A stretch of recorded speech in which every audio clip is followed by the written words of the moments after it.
তত্ত্বাবধায়ক ভিত্তিতে প্রধান বিচারপতি নিয়োগে একমত দলগুলো, বললেন আলী রিয়াজ। জুলাই মাসেই জাতীয় সনদের সম্ভাবনা। আমরা চেষ্টা করছি জুলাই মাসের মধ্যে যেভাবেই হোক এই জায়গায় একটা যৌক্তিক জায়গায় আসা। বিএনপিকে হেয় করতে সাইবার আক্রমণ হচ্ছে, অভিযোগ মির্জা ফখরুলের। সফল হবে না জাতীয়তাবাদী শক্তিকে ধ্বংসের চেষ্টা। আজকে যে প্রচার হচ্ছে, অপপ্রচার হচ্ছে, এর পেছনে কিন্তু একেবারে সুনির্দিষ্ট চক্রান্ত রয়েছে। শাপলা প্রতীক না পেরে রাজনৈতিক লড়াইয়ে যাবে এনসিপি। নৌকা প্রতীক বাদ দেওয়ার প্রস্তাব। হত্যার রাজনীতি বন্ধ চান নাহিদ ইসলাম। মিটফোর্ডের ব্যবসায়ী হত্যায় এখন পর্যন্ত 7 আসামি গ্রেফতার। বিচার বিভাগীয় তদন্ত চেয়ে রিট। আইন শৃঙ্খলা বাহিনীর শিথিলতা খতিয়ে দেখছে সরকার। ট্রাইব্যুনালে শেখ হাসিনা সহ 16 জনের বিরুদ্ধে গুমের অভিযোগ বিএনপি। টিউলিপের মামলা স্থগিতাদেশের বিরুদ্ধে আপিল করবে দুদক।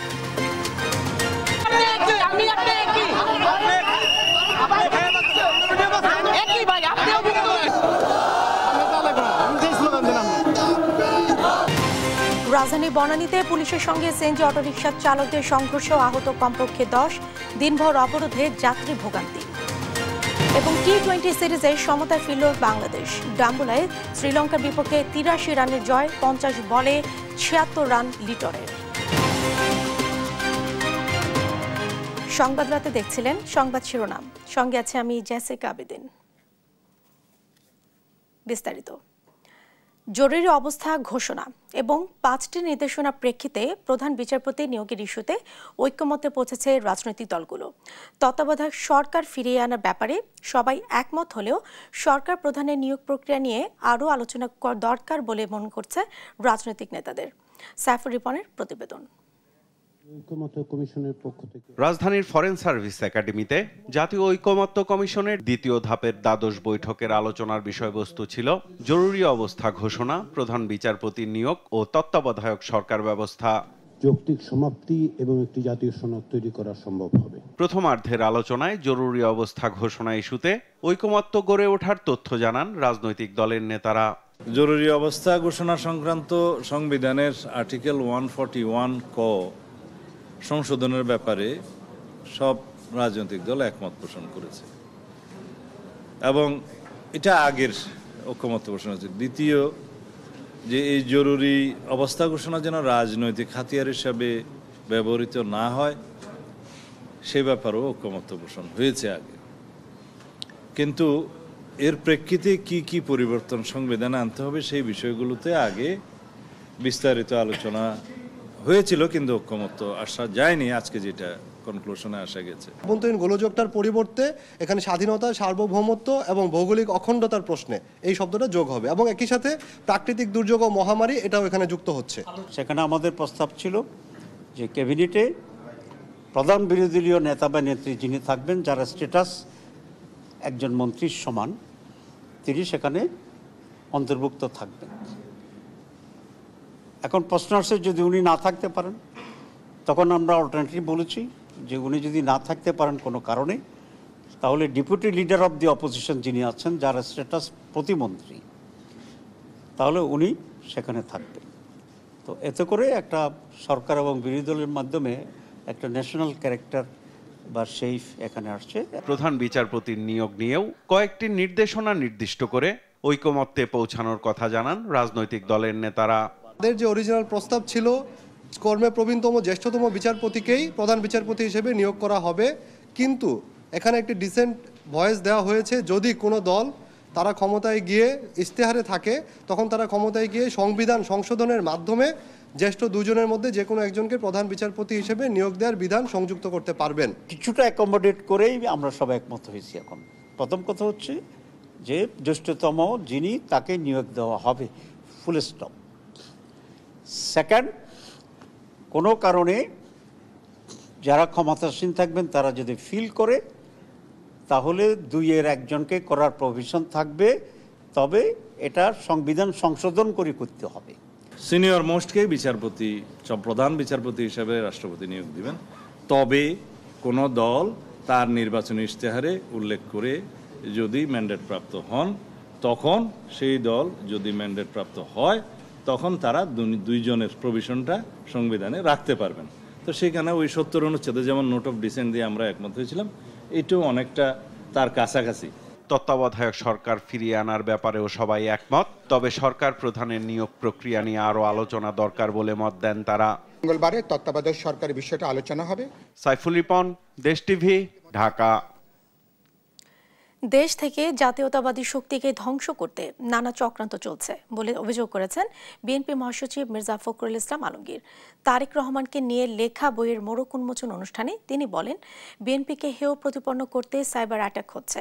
মির্জা ফখরুল বলেন, বিএনপিকে তুড়ি মেরে উড়িয়ে দেওয়া যাবে না, বিএনপির ধ্বংসস্তূপ থেকে জেগে উঠতে জানে। তাইফুর রহমান তুহিনের রিপোর্ট, জানাচ্ছেন মোহাম্মদ সাকিব। রাজধানীর একটি হোটেলে Tarek Rahman the hope of Bangladesh বইয়ের মোড়ক উন্মোচন অনুষ্ঠান। এতে অংশ নিয়ে বক্তারা তারেক রহমানের রাজনৈতিক প্রজ্ঞা, গণতন্ত্র ও সার্বভৌমত্ব রক্ষায় তার অবদানের কথা তুলে ধরেন। দল এবং আমাদের প্রিয় দেশের জন্য তার যে অসংখ্য ত্যাগ, সেটি স্বীকৃতি না দিলে গুরুতর অবিচার করা হবে ওনার প্রতি। কিভাবে মানবাধিকার লঙ্ঘন এবং বাক স্বাধীনতা হরণের শিকার হয়েছেন আমাদের এই নেতা এবং তার সমগ্র পরিবার। আমরা হিউম্যান রাইটস ভায়োলেশনসের কথা বলি, সারা বাংলাদেশে যে রাইটস ভায়োলেশনস হয়েছে তার একটা বড় প্রতিবিম্ব আমাদের নেতা জনাব তারেক রহমান। প্রধান অতিথির বক্তব্যে বিএনপির মহাসচিব মির্জা ফখরুল ইসলাম আলমগীর অভিযোগ করেন, জাতীয়তাবাদী শক্তিকে ধ্বংস করার জন্য চলছে নানা চক্রান্ত। এখন একটা কিন্তু মারাত্মক রকমের একটা বড় রকমের আক্রমণের শিকার আমরা হয়েছি। সাইবার অ্যাটাক হয়েছে আমাদের উপরে।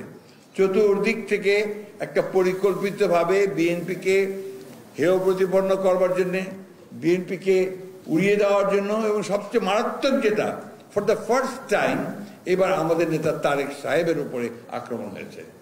বিএনপিকে নিয়ে সোশ্যাল মিডিয়ায় নানা প্রোপাগান্ডা ছড়ানো হচ্ছে, চলছে সাইবার অ্যাটাক। এই প্ল্যাটফর্মে জাতীয়তাবাদী অ্যাক্টিভিস্টদের আরও সোচ্চার হওয়ার আহ্বান জানান মির্জা ফখরুল।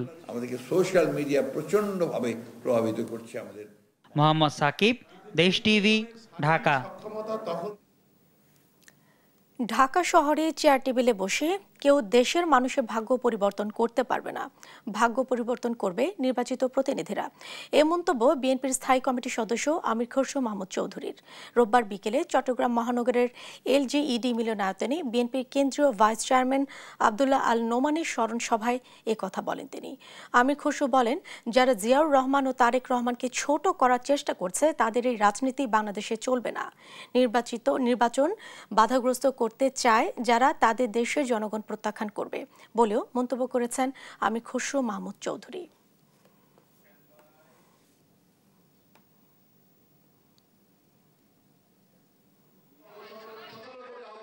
আপনি যদি শত সংস্কার করেন, হাজার সংস্কার করেন, বাংলাদেশের রাজনীতিতে যদি রাজনৈতিক চরিত্র সংস্কৃতি না বদলায়, কোন সংস্কার এখানে কাজ হবে না। নির্বাচনের মাধ্যমে বাংলাদেশে একটি নির্বাচিত সংসদ সরকার গঠন করে বাংলাদেশের মানুষের যে আশা আকাঙ্ক্ষা, যে প্রত্যাশা পূরণ করতে হলে সেটা একটা গণতান্ত্রিক প্রক্রিয়ার বাইরে কিছু করার সুযোগ নেই। নির্বাচন কমিশনের প্রতীকের তালিকা থেকে নৌকা বাদ দেওয়ার দাবি জানিয়েছেন জাতীয় নাগরিক পার্টি এনসিপির নেতারা। রোববার রাজধানীর আগারগাঁও নির্বাচন ভবনে সিইসির সঙ্গে বৈঠক শেষে সাংবাদিকদের এসব কথা বলেন তারা। একই সঙ্গে এনসিপিকে শাপলা প্রতীক দেয়া না হলে রাজনৈতিক লড়াইয়ের ঘোষণা দেন তারা। শাপলা প্রতীক ছাড়া কোনো অপশন নেই বলেও জানান নেতারা। শিউলি রায়ের রিপোর্ট। রাজধানী আগারগাঁয়ে নির্বাচন কমিশন সচিবালয়ে প্রধান নির্বাচন কমিশনার এএমএম নাসরুদ্দিনের সঙ্গে প্রায় 2 ঘণ্টা বৈঠক করেন জাতীয় নাগরিক পার্টি এনসিপির নেতা নাসরুদ্দিন পাটোয়ারি, সার্জিস আলম, হাসনাত আবদুল্লাহ সহ 5 সদস্যের প্রতিনিধি দল। বৈঠক শেষে সাংবাদিকদের সঙ্গে কথা বলেন এনসিপির যুগ্ম সদস্য সচিব অ্যাডভোকেট জহিরুল ইসলাম। তিনি বলেন, আওয়ামী লীগের নিবন্ধন স্থগিত থাকায় দলটির প্রতীক নৌকার তালিকা থেকে বাতিলের সুপারিশ করেছেন তারা। তাদের স্থগিত থাকা অবস্থায়ও তাদের যে প্রতীক ছিল নৌকা, সে নৌকাকে কিন্তু এখনও তালিকা থেকে বাদ দেওয়া হয়নি। তো আমরা এই বিষয়টি কমিশনের নজরে এনেছি যে আইনগতভাবে আপনারা নৌকাকে এই যে তালিকা, এই তালিকার ভিতরে রাখতে পারেন না যতক্ষণ না এটি সরকার তাদের এই আওয়ামী লীগের উপরে যে সাময়িক নিষেধাজ্ঞা আছে সেটি তুলে নেয়, অথবা আদালতের মাধ্যমে অন্য কোনো নির্দেশনা আছে। তিনি আরো বলেন, নতুন করে শাপলা প্রতীক চেয়ে আবেদন করেছে এনসিপি। এই প্রতীক পেতে আইনি কোনো বাধা নেই। আইনগত এটার কোনো বাধা শাপলাকে নির্বাচনী প্রতীক হিসাবে রাখার ক্ষেত্রে নাই। সেক্ষেত্রে আমরা নতুন একটি দরখাস্ত আজকে নির্বাচন কমিশনে জমা দিয়েছি যে শাপলাকে আগে এই প্রতীক হিসাবে তালিকায় অন্তর্ভুক্ত করা এবং জাতীয় নাগরিক পার্টি যদি নিবন্ধনের শর্ত পূরণ করতে পারে তখন যেন আমাদেরকে এটি বরাদ্দ দেওয়া হয়। এই সময় ইসি দলীয় মুখপাত্র হিসেবে কাজ করছে বলে অভিযোগ করেন নাসরুদ্দিন পাটোয়ারি। এছাড়াও তিনি বলেন, শাপলা প্রতীক পেতে বাধা দিলে রাজনৈতিকভাবে তা মোকাবেলা করা হবে। আমরা তো নির্বাচনের আগে ইসি পুনর্গঠন করতে হবে, এটা স্ট্রেইট ফরওয়ার্ড, কোনো ব্যক্তি আকারে নয়। কিন্তু ইসি পুনর্গঠন করবে অনেকে তাদের ব্যক্তি জায়গা থেকে একটা দলীয় মুখপাত্র হিসাবে কাজ করছেন। আমাদের শাপলার কোনো বিকল্প অপশন নাই, কারণ লিগ্যাল ওয়েতে আমরা দেখেছি আইনগতভাবে শাপলা পেতে আমাদের কোনো বাধা নেই। যদি বাধা দেওয়া হয় সেটা আমরা রাজনৈতিকভাবে লড়াই করব। গেল 22 জুন এনসিপির দলীয় নিবন্ধনে আবেদনের নিজেদের প্রতীক হিসেবে পছন্দের শীর্ষের তালিকায় রাখে শাপলাকে। তার আগে মাহমুদুর রহমানের নেতৃত্বে নাগরিক ঐক্যেরও একই প্রতীক চায়। দুটি দলই শাপলার প্রতীক নিয়ে একাধিকবার বৈঠক করে ইসির সঙ্গে। শিউলি রায়, দেশ টিভি, ঢাকা। হত্যার রাজনীতি বাংলাদেশে চলবে না বলে মন্তব্য করেছেন জাতীয় নাগরিক পার্টি এনসিপির আহ্বায়ক নাহিদ ইসলাম। পিরোজপুর ও ঝালকাঠিতে পদযাত্রার পথসভায় এ মন্তব্য করেন তিনি। এ সময় দলটির সদস্য সচিব আক্তার হোসেন বলেছেন, এনসিপি নির্বাচন সংস্কার ও আওয়ামী লীগের বিচার চায়, আর একটি দল শুধু নির্বাচন চায়। প্রতিনিধিদের পাঠানো তথ্যছবি তারা জানাচ্ছেন তারেক মাহমুদ সুজন। দেশ গড়তে জুলাই পদযাত্রার 13তম দিন পিরোজপুর কর্মসূচি শেষে রোববার বিকেলে ঝালকাঠি পৌঁছায় জাতীয় নাগরিক পার্টির কেন্দ্রীয় নেতারা। জেলার ফায়ার সার্ভিসের সামনে থেকে শুরু হয় এনসিপির পদযাত্রা। সেখান থেকে শহরের প্রধান সড়ক প্রদক্ষিণ শেষে ইসলামী ব্যাংকের সামনে এক সংক্ষিপ্ত সমাবেশে মিলিত হয় দলের নেতাকর্মীরা। প্রত্যেকটা কর্ম রাস্তাঘাট যেখানে দোকানপাট সবখানে আজকে চাঁদাবাজির মহড়া তৈরি হচ্ছে। কোনো চাঁদাবাজের রাজনীতি আমরা দেখতে চাই না। বাংলাদেশের রাজনীতি এমন হবে যেখানে মানুষের নাগরিক অধিকার থাকবে। এ সময় দলের সদস্য সচিব আক্তার হোসেন বলেন, এনসিপি নির্বাচন সংস্কার ও আওয়ামী লীগের বিচার চায়, আর একটি দল চায় শুধু নির্বাচন। একটি দল বলে সংস্কার লাগবে না, বিচার লাগবে না, নির্বাচন দিয়ে দাও। আমরাও বলি আপনারা চান একটা জিনিস, শুধু নির্বাচন। আমরা আপনাদের থেকে 3 গুণ চাই, বিচার, সংস্কার এবং নির্বাচন। সমাবেশে এনসিপির আহ্বায়ক নাহিদ ইসলাম বলেন, পুরনো রাজনৈতিক বন্দোবস্ত বাতিল করে নতুন রাজনৈতিক বন্দোবস্ত প্রতিষ্ঠায় রাজপথে থাকবে এনসিপি। যারা জনগণের বিরুদ্ধে দাঁড়ায় তাদের সাথে এনসিপির ঐক্য করার কোনো সম্ভাবনা নেই বলেও জানান তিনি। আমরা দেশের ভিতরে বিভাজন চাই না, মতপার্থক্য থাকবে, প্রতিদ্বন্দ্বিতা থাকবে, কিন্তু দেশের স্বার্থে সবাই ঐক্যবদ্ধ হবে, এটাই ছিল আমাদের প্রত্যাশা। কিন্তু যদি জনগণের বিরুদ্ধে কেউ দাঁড়ায় তাহলে তার সাথে ঐক্য করা কোনো সম্ভব নয়। এর আগে দুপুরে বৈরী আবহাওয়া উপেক্ষা করে পিরোজপুরে পথসভা করে দলটি। এ সময় এনসিপির আহ্বায়ক নাহিদ ইসলাম বলেন, গণঅভ্যুত্থানের পরও চাঁদাবাজ, দখলবাজদের অত্যাচারে অতিষ্ঠ ব্যবসায়ীরা। সংস্কার, বিচার এবং নতুন সংবিধানের মাধ্যমে দেশকে পুনর্গঠনের আশা প্রকাশ করেন নাহিদ ইসলাম। আমাদের সেই আহ্বানে সবাই সাড়া দেয় নাই। কেউ কেউ শুধু ক্ষমতা চাইছে, শুধু দ্রুত নির্বাচন চাইছে, সংস্কার তাদের কাছে গুরুত্বপূর্ণ মনে হয় নাই। কিন্তু আমরা বলছি সংস্কার লাগবে এবং আওয়ামী লীগের বিচার লাগবে এবং একটা নতুন সংবিধান লাগবে। দুর্নীতি, বৈষম্য ও চাঁদাবাজির বিরুদ্ধে এনসিপি কঠোর অবস্থানে থাকবে বলেও জানান দলের নেতাকর্মীরা। তারেক মাহমুদ সুজন, নিউজ ডেস্ক, দেশ টিভি। ব্যবসায়ী সোহাগ হত্যায় থমথমে অবস্থা পুরান ঢাকার মিরফোর্ট এলাকায়। নিরাপত্তা সংকটের কথা বলে হাসপাতালে শাটডাউন ঘোষণা করেছে শিক্ষার্থীরা। এদিকে ব্যবসায়ীকে হত্যার ঘটনায় এখন পর্যন্ত 7 জনকে গ্রেফতার করেছে আইন শৃঙ্খলা বাহিনী। এদের মধ্যে আলমগীর ও মনিরকে 4 দিন করে রিমান্ড মঞ্জুর করেছে আদালত। বিচার বিভাগীয় তদন্ত চেয়ে হাইকোর্টে রিট আবেদন হয়েছে। তন্ত্রা তারুণের রিপোর্ট। ব্যবসায়ী সোহাগ হত্যাকাণ্ডের পর রাজধানীর পুরান ঢাকার মিটফোর্ড এলাকায় এখনো আতঙ্ক কাটেনি। হাসপাতালে নিরাপত্তাহীনতায় ভুগছে শিক্ষার্থীরা। এ নিয়ে বিক্ষোভ করে হাসপাতাল শাটডাউন করার ঘোষণা দেন তারা। রোববার সকালে মিটফোর্ড হাসপাতালের সামনে অবৈধ স্থাপনা উচ্ছেদ করেছে লালবাগ বিভাগের ট্রাফিক পুলিশ। মেডিকেলের শিক্ষার্থীদের নিরাপত্তায় এই উদ্যোগ নেওয়া হয়। সেই সঙ্গে হাসপাতালের 2 নম্বর গেট এখন থেকে বন্ধ থাকবে।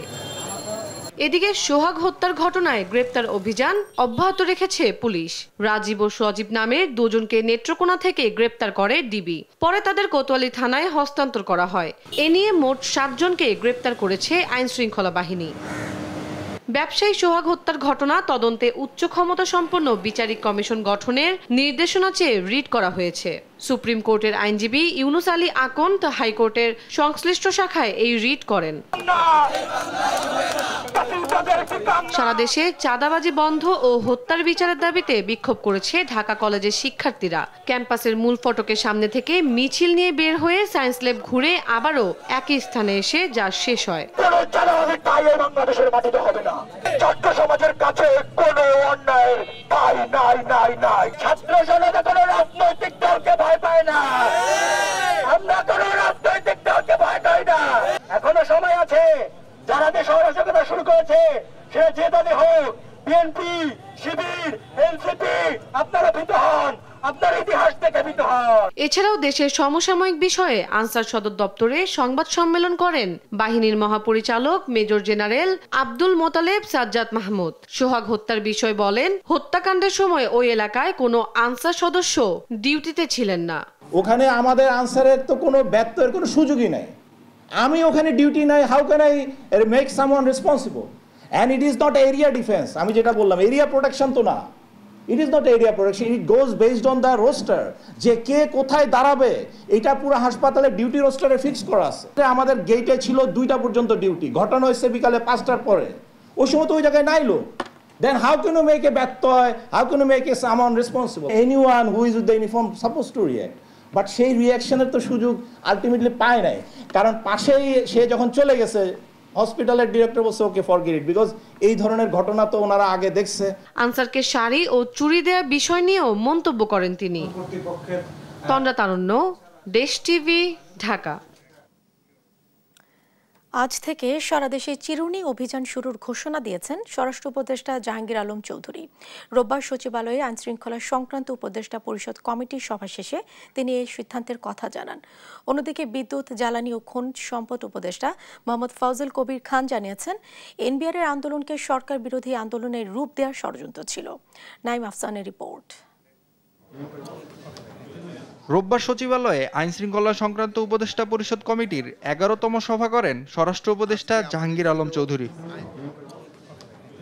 সভা শেষে আয়োজিত সংবাদ সম্মেলনে আইন শৃঙ্খলা পরিস্থিতি বিবেচনায় আজ থেকে সারা দেশে চিরুনি অভিযানের ঘোষণা দেন স্বরাষ্ট্র উপদেষ্টা। একের পর এক নৃশংস হত্যা রোধে অপরাধীদের গ্রেপ্তার করাই এই অভিযানের উদ্দেশ্য। পরিস্থিতি বিবেচনায় সরকার যে কোনো সময় চিহ্নিত অপরাধী ও সন্ত্রাসীদের ধরতে বিশেষ বা চিরুনি অভিযান পরিচালনা করতে পারে। এক্ষেত্রে সাধারণ জনগণ সহ সকলের সহযোগিতা একান্তভাবে কাম্য। এদিকে এনবিআরের আন্দোলনকে সরকার বিরোধী আন্দোলনের রূপ দেওয়ার ষড়যন্ত্র ছিল বলে জানিয়েছেন জ্বালানি উপদেষ্টা ফজল কবির খান। দেশের ব্যবসা বাণিজ্য, শিল্প, বন্দর ও রাজস্ব আদায়ের অগ্রগতি নিয়ে রোববার সচিবালয়ে গণমাধ্যম কর্মীদের সঙ্গে আলাপকালে এমনটা জানান তিনি। এই যে প্রথমে একটা নিরীহ আন্দোলন, একটা ক্যাডারের সমস্যা, ক্যাডারের প্রসপেক্ট, তো পরে এটা কিন্তু সরকার বিরোধী আন্দোলনে পরিণত হয়েছে। আমরা দেখছি যে এইটা অর্থনৈতিক ক্ষতি করা এটার একটা উদ্দেশ্য হয়ে পড়েছে। এ সময় তিনি আরো বলেন, এনবিআর কর্মকর্তারা সরকারের আস্থা হারিয়েছে, তাদের কর্মতৎপরতার মাধ্যমেই তাদের আস্থা ফিরিয়ে আনতে হবে। কি করতে পারি সেটা। নাইম আফসান, দেশ টিভি, ঢাকা। বিএনপি চাঁদার বলি ব্যবসায়ী সোহাগ, এমন সংবাদের জেরে আগামী 5 দিনের মধ্যে যুগান্তর সম্পাদককে ক্ষমা চাইতে আইনি নোটিশ পাঠিয়েছেন বিএনপির আইন সম্পাদক ব্যারিস্টার কায়সার কামাল। রবিবার দুপুরে সাংবাদিকদের সঙ্গে এক ব্রিফিংয়ে এসব কথা বলেন তিনি। বলেন, যুগান্তর পত্রিকার উদ্দেশ্যে প্রণোদিতভাবে সরাসরি বিএনপিকে জড়িয়ে সংবাদ প্রকাশ করেছে, অথচ পুলিশ বরাবর বলে আসছে ব্যবসায়িক দ্বন্দ্ব কিন্তু যুগান্তরে বলা হয়েছে বিএনপি চাঁদাবাজি এর সাথে জড়িত। স্বাধীনতা যুদ্ধের পরাজিত শক্তি বিএনপিকে টার্গেট করে প্রোপাগান্ডা চালাচ্ছে বলে দাবি করেন তিনি। গণতন্ত্রে আস্থা রেখে টার্গেট প্রোপাগান্ডা বন্ধ করার আহ্বান জানান তিনি। পত্রিকার যিনি রিপোর্ট করেছেন আমাদের গ্রিভেন্সেসটা সেই রিপোর্টারের বিরুদ্ধে, বাট ওখানে কোনো ধরনের কারো কোনো নাম ছিল না, নিজস্ব প্রতিবেদক হিসাবে এসেছে, যে কারণে আলটিমেটলি সম্পাদক সাহেবকেই আমরা এই নোটিশটা দিয়েছি।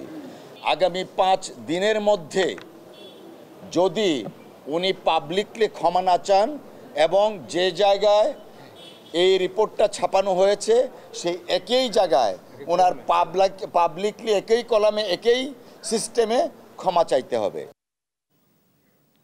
2018 থেকে 2024 পর্যন্ত গুমের অভিযোগে শেখ হাসিনা সহ 16 জনের বিরুদ্ধে আন্তর্জাতিক অপরাধ ট্রাইব্যুনালে অভিযোগ করেছে বিএনপি।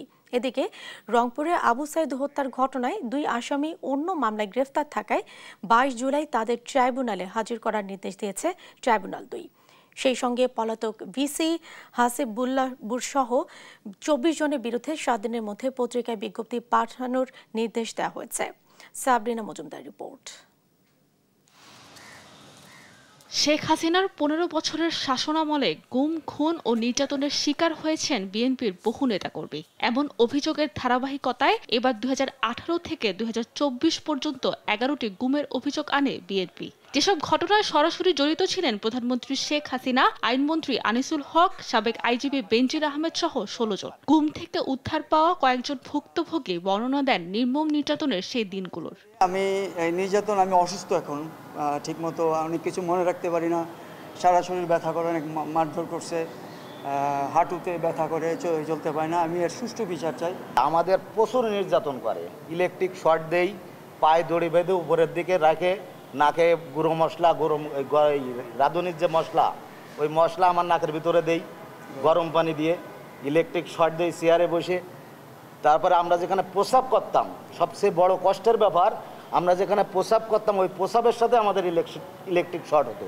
বিএনপির জাতীয় নির্বাহী কমিটির সদস্য সালাউদ্দিন খান জানান, শুধু বিএনপি করার অপরাধে তাদের দলের বহু নেতাকর্মী গুম ও নির্যাতনের শিকার হয়েছেন। পেশিবাদ সরকারের বিরুদ্ধে আন্দোলন করতে না পারে, মিছিল করতে না পারে, সমাবেশ করতে না পারে, এই কারণেই তাদেরকে এই অপহরণ করেছিল। এদিকে রংপুরের আবু সাইদ হত্যার ঘটনায় 2 আসামি অন্য মামলায় গ্রেফতার থাকায় 22 জুলাই তাদের ট্রাইব্যুনালে হাজির করার নির্দেশ দিয়েছেন ট্রাইব্যুনাল 2। সেই সঙ্গে পলাতক ভিসি হাবিবুর সহ 24 জনের বিরুদ্ধে 7 দিনের মধ্যে পত্রিকায় বিজ্ঞপ্তি প্রকাশের নির্দেশ দেওয়া হয়েছে। আমরা ইতিমধ্যে জানতে পেরেছি যে 2 জন আসামি অন্য মামলায় আটক রয়েছেন। সেই 2 জনকে এই মামলায় প্রোডাকশন ওয়ারেন্ট ইস্যু মূলে হাজির করার জন্য আমরা মাননীয় ট্রাইব্যুনালে আবেদন করেছি। মাননীয় ট্রাইব্যুনাল সেটি মঞ্জুর করেছেন। সেই 2 জন আসামির বিরুদ্ধে প্রোডাকশন ওয়ারেন্ট ইস্যু করা হয়েছে। আর বাকি 24 জন পলাতক আসামির বিরুদ্ধে মাননীয় ট্রাইব্যুনাল দুটি পত্রিকায় বিজ্ঞপ্তির জন্য আদেশ দিয়েছেন। অন্যদিকে জুলাই আগস্ট গণহত্যায় আশুলিয়ার 6 মরদেহ পোড়ানোর মামলার পরবর্তী শুনানি 16 জুলাই দিন ধার্য করেছেন ট্রাইব্যুনাল 2। সাবরিনা মজুমদার, দেশ টিভি, ঢাকা। টিউলিপ সিদ্দিকের ফ্ল্যাট জালিয়াতির মামলায় হাইকোর্টের স্থগিতাদেশের বিরুদ্ধে আপিল করার সিদ্ধান্ত নিয়েছে দুদক। গত 8 জুলাই বিচারপতি মোহাম্মদ আলী ও বিচারপতি SK তাহসিন আলীর হাইকোর্ট বেঞ্চ খসরুজ্জামান নামে এক আসামির আবেদনের রুল জারির পাশাপাশি 3 মাসের জন্য মামলাটিতে এই স্থগিতাদেশ দেন। তবে হাইকোর্টের এই আদেশের বিরুদ্ধে আপিলের সিদ্ধান্ত নিয়েছে দুদক। এর আগে চলতি বছরের 15 এপ্রিল এই ঘটনায় টিউলিপ সিদ্দিকের পাশাপাশি রাজুকের সাবেক 2 কর্মকর্তা শাহ খসরুজ্জামান ও সর্দার মোশাররফ হোসেনের বিরুদ্ধে মামলা করে দুদক।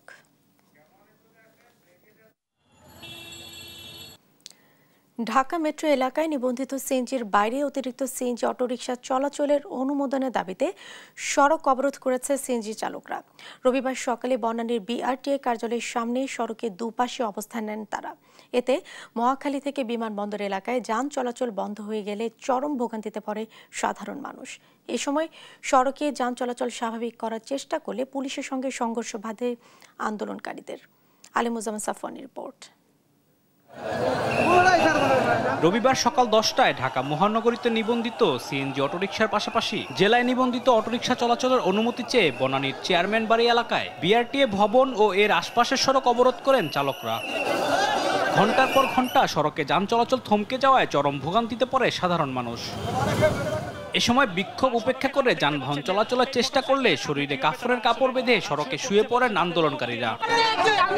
বলেন যৌক্তিক দাবি মেনে না নেওয়া পর্যন্ত সড়ক ছাড়বেন না তারা। আমাদের কাছে 16টা ইউনিয়ন কাইটা নিছে, বিআরটি চেয়ারম্যানে আমাদেরকে বারবার আশ্বাস দিতেছে, আমাদের 4 দিনের টাইম নিছে, 4 দিনের টাইম দিয়ে আমাদের 14 দিন ধরে আমাদের লগে সাক্ষাৎ করে না। গাড়ি 1 বছর হইছে চলে না, আমরা এই গাড়ি দিয়ে কিভাবে চলবো? দিনভর সড়ক অবরোধ করে আন্দোলনের ফলে দুর্ভোগে পড়ে সাধারণ মানুষ। এ সময় ক্ষোভ প্রকাশ করেন অনেকেই। 1 ঘন্টা 2 ঘন্টার উপর রাস্তা না, বলার কিছু নাই তো ভাই, বলার দরকার নাই, আমাদের কিছু বলার দরকার নাই, রাস্তা ছাড়েন। ওনাদের যেহেতু এটা নিয়ে সমস্যা হয়েছে, ওনাদেরও যেমন মানে রুজির উপরে সমস্যা হয়েছে, ওনারা স্পেসিফিক জায়গায় যায় বলুক। আমাদেরকে লাঞ্চের টাইম দিছে 1 ঘন্টা, 3 ঘন্টা এখানে পড়ে রয়েছি। এই যে ভোগান্তি, আমরা কই যাবো বলেন সাধারণ পাবলিক? আমরা তাদেরকে বাধা দিতে চাই না, তারা আমাদেরকে শুধু বাধা দিচ্ছে। আমরা এক সাইড দিয়ে চলে যাই, তারাও অবরোধ করুক, আমরাও থাকি। তাদের আন্দোলন করার অধিকার আছে, কিন্তু মানুষকে কষ্ট দিয়ে নয়। সড়কে যান চলাচল স্বাভাবিক করতে পুলিশ আন্দোলনকারীদের সঙ্গে সমঝোতার চেষ্টা করলে সংঘর্ষ বাধে দুপক্ষের। এ সময় ধাওয়া পাল্টা ধাওয়া ও ইটপাটকেল নিক্ষেপ করলে আহত হয় বেশ কয়েকজন। সিএনজি চালকদের অভিযোগ, শান্তিপূর্ণ আন্দোলনে বিনা উস্কানিতে পুলিশ তাদের উপর হামলা করে। পুলিশ আমাদেরকে উচ্ছেদ করতে চাইলো, ওরা আমাদেরকে লাঠিচার্জ করলো। পুলিশে বাড়ি দিছে মাথা, শুধু আমরা ঠেকাইছিলাম, কোনো কিছু করি না, আমরা মারি নাই, মারামারি করতে যাই না, আমরা ঠেকাইছি। আমি আসতেছিলাম, আমার বলে কি এখান থেকে চাপ, আমি বলছি কি একটু দাঁড়ান, বাচ্চাটারা উঠায় নেই। এই কথা বলে আমার বাচ্চাটার আমি এভাবে উঠাই দিয়েছি, ও আমাকে ঠাস করে একটা থাপ্পড় দিয়া পালাই দিছে। পরে সড়ক ছেড়ে যায় সিএনজি অটোরিকশা চালকরা, স্বাভাবিক হয় যান চলাচল। আলিমুজ্জামান সাফওয়ান, দেশ টিভি, ঢাকা। টেকসই উন্নয়ন লক্ষ্য অর্জন, জলবায়ু পরিবেশ সুরক্ষায় অবদান রাখায় এসডিজি ব্র্যান্ড চ্যাম্পিয়ন অ্যাওয়ার্ড 2025 পেয়েছে ওয়ালটন। শনিবার রাতে রাজধানীর র্যাডিসন ব্লু হোটেলে আয়োজিত এক অনুষ্ঠানে ওয়ালটনকে 3টি ক্যাটাগরিতে এই অ্যাওয়ার্ডস 2025 প্রদান করা হয়। পুরস্কার গ্রহণ করেন ওয়ালটন হাইটেক ইন্ডাস্ট্রিজ পিএলসির ব্যবস্থাপনা পরিচালক SM মাহবুবুল আলম। সে সময় তিনি বলেন, 3 ক্যাটাগরিতে এসডিজি ব্র্যান্ড চ্যাম্পিয়ন অ্যাওয়ার্ড 2025 অর্জন করায় ওয়ালটন পরিবার অত্যন্ত আনন্দিত ও গর্বিত। সাস্টেইনেবল ব্র্যান্ড ইনিশিয়েটিভ ও বাংলাদেশ ব্র্যান্ড ফোরামের সহযোগিতায় এবং বাংলাদেশ ইনোভেশন কনক্লেভের উদ্যোগে এই পুরস্কার বিতরণের আয়োজন করা হয়।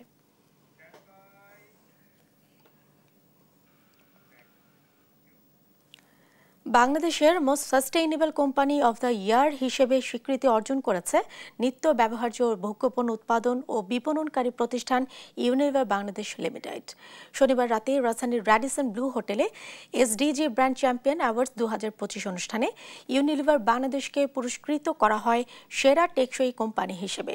এই সম্মাননা ছাড়াও ইউনিলিভার বাংলাদেশকে পুরস্কৃত করা হয় আরও 6 ক্যাটাগরিতে। ইউনিলিভার বাংলাদেশের পক্ষে পুরস্কার গ্রহণ করেন chief financial officer Zinia Tanzina Haque সহ ঊর্ধ্বতন কর্মকর্তারা। তারা বলেন, দেশের মানুষের প্রতিনিধিদের জীবনকে আরও আলোকিত করা আর উজ্জ্বল রাখতে এই ধরনের পুরস্কার প্রতিষ্ঠানটিকে অনুপ্রেরণা ও শক্তি যোগাবে।